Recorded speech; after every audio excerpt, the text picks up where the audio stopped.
uzacis, biezas uzacis un plānas uzacis. Biezu uzacu īpašnieki spēj vienlaicīgi nodarboties ar daudziem projektiem. Viņiem ir spēcīgas pievilkšanās spēks, un šo spēku viņi spēj izmantot arī savā labā.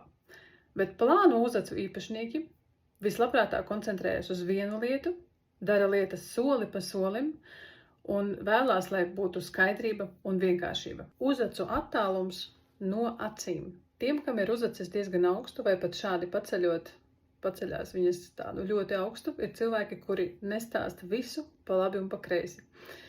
Viņi ļoti apdomā, ko viņi saka, un pat tie, kam varbūt tās uzacis nav tik augstu, grib apdomāt, ko saka, pat piepaceļ uzacis. Pat, tā dīvi neapzināti. Bet tiem cilvēkiem, kuram uzacis ir ļoti tuvu, pat var teikt gandrīz vai tā kā guļ uz acīm virsū, tie cilvēki atkal ļoti labprāt runā spontāni, runā ātri, un priekš viņiem tas teiciens klusēšana ir zelts, runāšana sudrabs, galīgi neder, priekš viņiem ir pilnīgi otrādāk.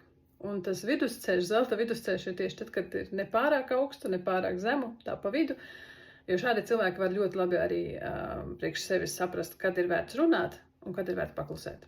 Droši padalies komentārā arī ar saviem novērojumiem. Vai tie sakrīt ar to, ko es stāstu?